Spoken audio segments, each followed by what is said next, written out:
children. Hope you all are fine. I am also fine. Last class, we studied about data handling with the help of some animation videos.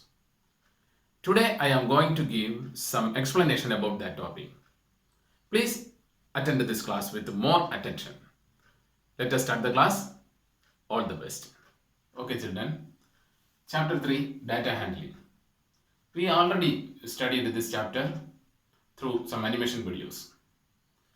Then once more I want to explain these portions. Then first data. Then steps to display a data. Before that, you all like cricket. In between the game, there we can see a graph showing the score on the TV screen. Through this graph, we can easily identify who is scoring more, who is scoring less, and who is scoring the same, etc. But it's not easy to prepare this graph. For this, there are so many steps. First of all, we should collect the names of players and their scores. That is the first step. Then that step is known as collecting data. Collecting the names of players and the scores, that is known as collecting data. For display a data, the first step is collecting data. Clear, children? Then we should arrange the score of different players. So the second step is organization of data. Second step is known as organization of data. Then first step, collecting data, collecting the names of the players and the scores. Then next, that points one and to arrange. Then this is the organization of data. After organizing the data, we should represent it in a graph. The third step, that is representing data.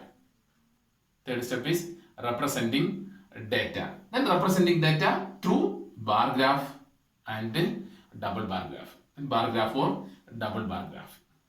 This is the explained in the first part of this chapter. Clear, children? Then steps to display data, then collecting data. First one to collect the data, then one to organize the data, then representing data through bar graph or double bar graph. Clear, children? Yes. Please write in your notebook chapter 3 data handling. Then first data, then steps to display data. First point collecting data, then organization of data, representing data through bar graph and double bar graph. Please write this in your notebook.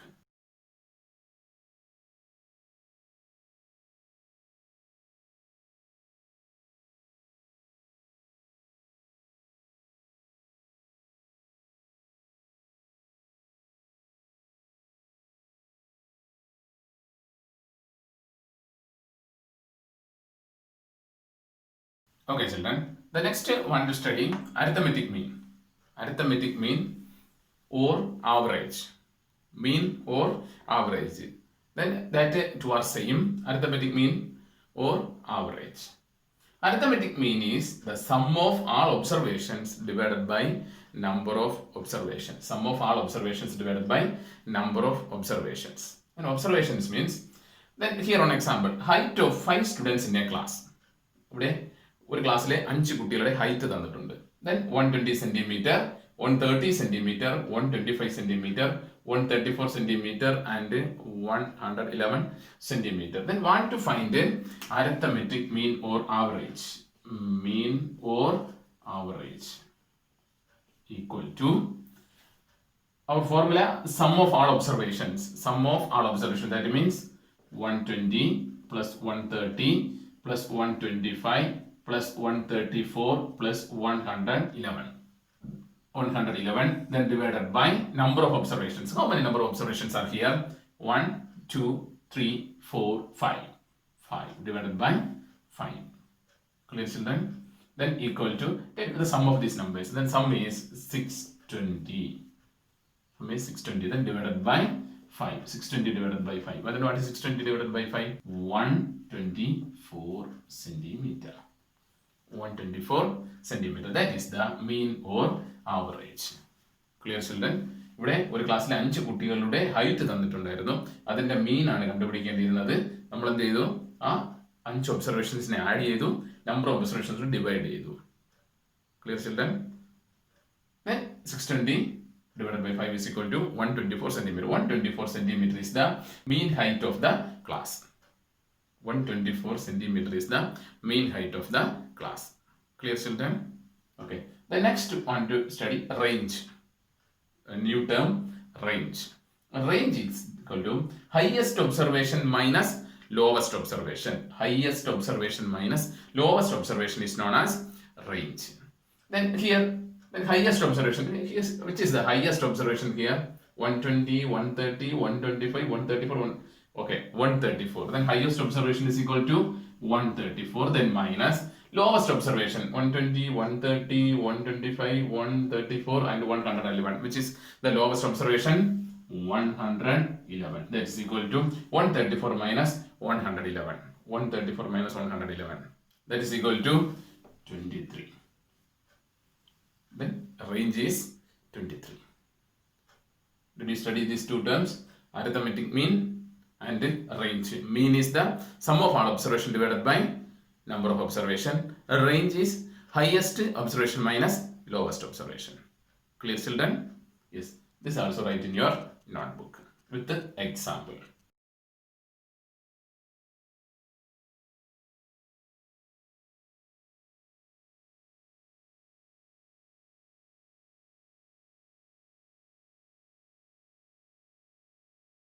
Okay, children. The next one to study the mode. Mode, a new term, mode. The mode of a set of observations is the observation that occurs most often. ഒരു set of ഒബ്സർവേഷൻസിൽ ഏത് observation ആണോ കൂടുതൽ time repeat ചെയ്ത് വരുന്നത്, that is the mode of the data. Clear, children? The mode of a set of observations is the observation that occurs most often. For example, find the mode of some data is given 2, 3, 2, 1, 7, 2, 4, 5. Some data is given. Want to find the mode of this data. First, arrange the ascending or descending order. First, arrange these numbers in ascending or descending order. Then ascending order. Then 1. Then next. Then 1 is not. Then 2. Then 2. Then again 2. Then 3. Then 4. Then 5. Okay. Then which data occurs more time? Which data, which number occurs more time? Yes, 2. 1 is 1 time, then 2 is 3 time, 3 1 time, 4 1 time and 5 1 time. Then 2 repeat as how many times? 3 times. Then mode equal to, what is the mode of this data? Yes, 2. Clear, children? Clear? Then mode of a set of observations is the observation that occurs most often. ഒരു ഒബ്സർവേഷനിൽ ഏറ്റവും കൂടുതൽ repeat ചെയ്തിരുന്ന observation ആണ് എന്താണെന്ന് അറിയപ്പെടുന്നത് mode. Clear, children? The next median. Median is the middle most observation of the data arranged in ascending or descending order. തന്നിരിക്കുന്ന ഡേറ്റയെ അസെൻഡിങ്ങോ ഡിസെൻഡിങ്ങോ ഓർഡറിൽ അറേഞ്ച് ചെയ്യുമ്പോൾ അതിന്റെ മിഡിലിൽ വരുന്നതാണ് median. Median. Clear, children?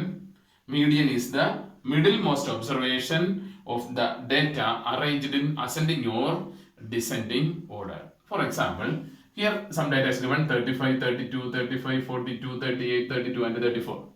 First one to arrange this data in ascending or descending order.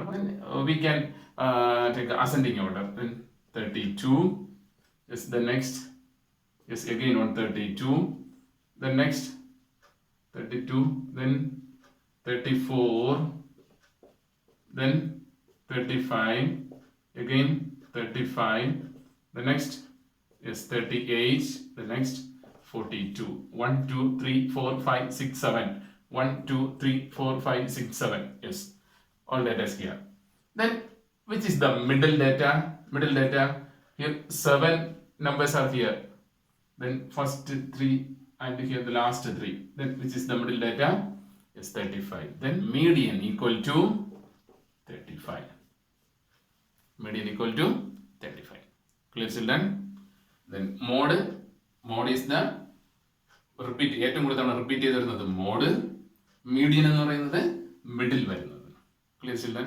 Okay, then please write this in your notebook.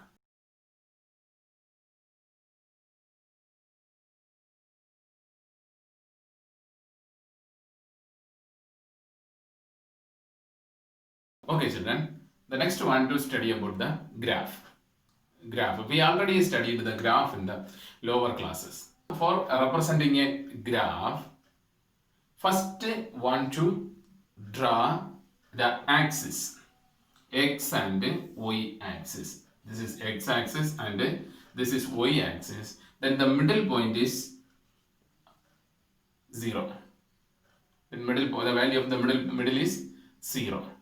Okay, the x-axis we can represent the names or years or months or class, etc. We can represent the x-axis, and the y-axis represent the numbers, number of students or the marks of the students, etc.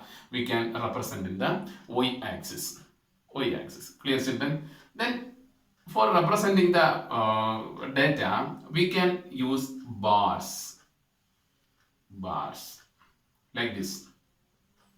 This explanation given in the first part, bars we can use representing data. Then these types of graphs are known as bar graphs.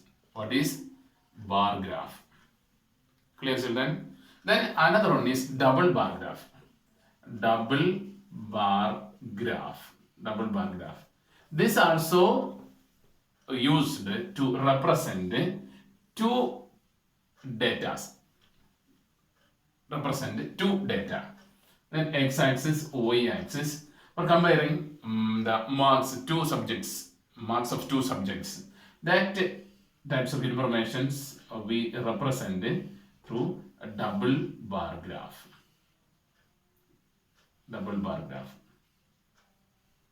These types of graphs are known as double bar graph. Clear, children?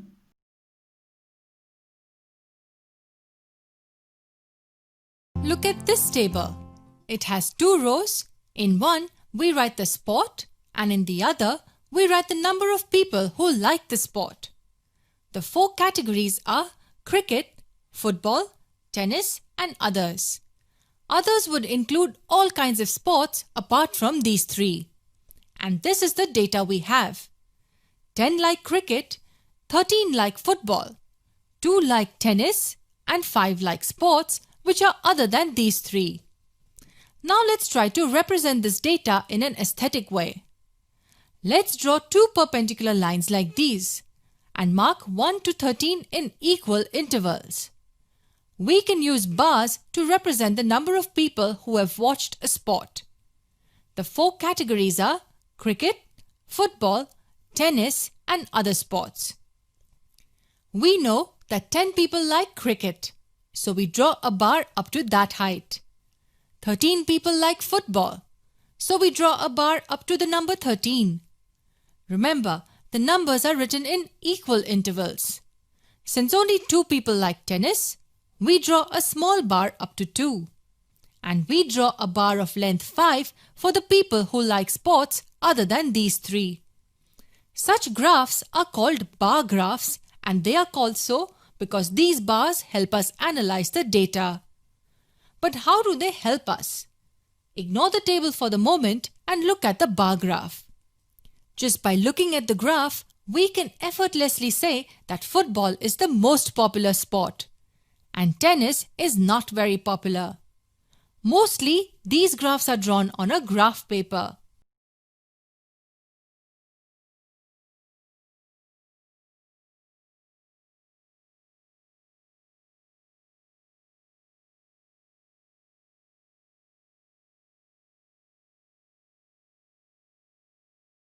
Let's see a practical example where the bar graph can be used to understand data more easily.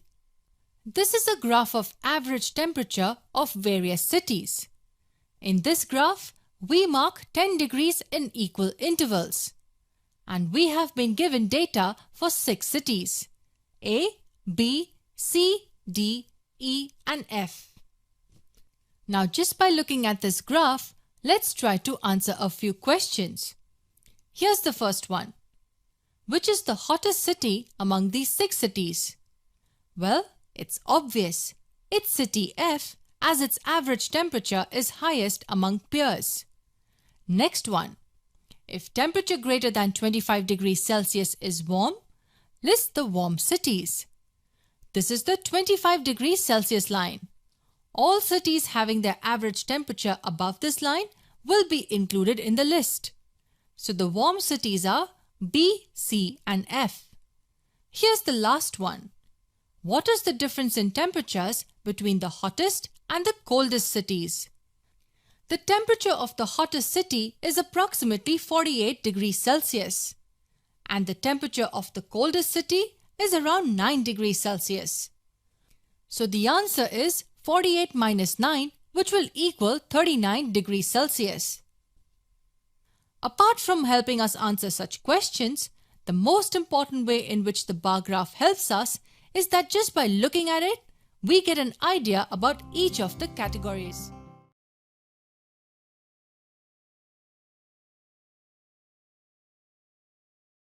We know that bar graphs are used to represent data aesthetically, but there are different kinds of graphs that can be used to represent different kinds of data. Say we want to compare the marks of Zen and Zara in 4 subjects: Maths, Science, English and History. These are the marks they obtained in the 4 subjects. So to compare the performance of Zen and Zara, let us draw 2 separate bar graphs to represent their marks. We start off with Zen's bar graph. First, we draw the X and the Y axis. Remember, you need to draw this on an actual graph paper. Once we draw the axes, we label them. As the size of the bar will depend on the marks scored, we label the y-axis as marks and the x-axis as subject. Then we choose a suitable scale for the y-axis. The numbers range from 35 to 46. If we take multiples of 10 on the y-axis, we would need just 5 centimeters, which is feasible. We can take a scale of 1 centimeters as 10 marks on the y-axis. We mark 10, 20, 30, 40 and 50 on the y-axis. Always make sure that the y-axis range covers all the data. We write Maths, Science, English and History on the x-axis. Zen has scored 42 marks in Maths, so we draw the bar accordingly. He has scored 46 in Science. The bar will be slightly bigger than the one for Maths. 45 in English and 35 in History. So we have Zen's bar graph ready. Now let's draw the bar graph for Zara. We follow the same procedure. We draw the X and the Y axis. We label the axis and choose the same scale. 1 centimeter is equal to 10 marks on the y-axis. On the x-axis, we have the same 4 subjects: Maths, Science, English and History. Let us use different styles of bars this time. Let's draw shaded bars. Zara has scored 40 marks in Mathematics. We draw a bar up to the height of 40. She has scored a 46 in Science, 40 in English and 45 in History. We are done. Now we have the bar graphs to represent the performance of Zen and Zara in 4 subjects. So if you're asked to name the subject in which Zen has scored the least marks, you would say it's History. And the subject in which Zara has scored the maximum marks, you would say it's Science. But quite often, we need to compare 2 sets of data. In this case, we may need to compare the performance of students. So just by looking at the graphs in isolation, would you be able to tell me who's performed better in Maths or Science maybe? It's a bit difficult. How about combining these 2 graphs? We just place the bars next to each other. We can take Zara's Maths bar next to that of Zen's. Zara's Science bar next to that of Zen. We do the same for English and History. Now we have both together. The white bars represent Zen's marks. The shaded bars represent Zara's marks. Now it's simple to compare the performance of Zen and Zara in these 4 subjects.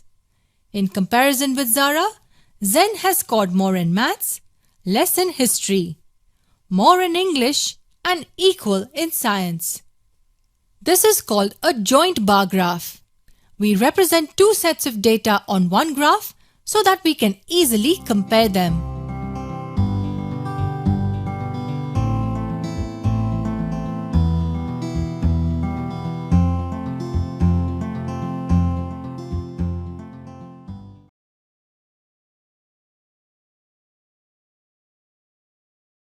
The next one to study about the chance and probability. Chance and probability. Then you can see some animation videos on the screen. Please listen carefully. Chance and probability. Let's see chance. The sun coming up from the west. Monday comes after Sunday. India will win the next match. The chance for the sun coming up from the west is impossible. Monday comes after Sunday is sure to happen. India will win the next match. Maybe, may not be. Probability. Tossing a coin will land up with either heads or tails. So, the probability of getting heads will be half. Same probability of getting tails will also be half. Throw a die. It has 6 faces. So, the probability of getting 3 will be 1 upon 6. So, we can say that probability is number of favorable events upon total events. I think you all understand today's class. Please study well. Use this time properly. Don't misuse this time. Please avoid unnecessary journeys. Stay home, stay safe. All the best.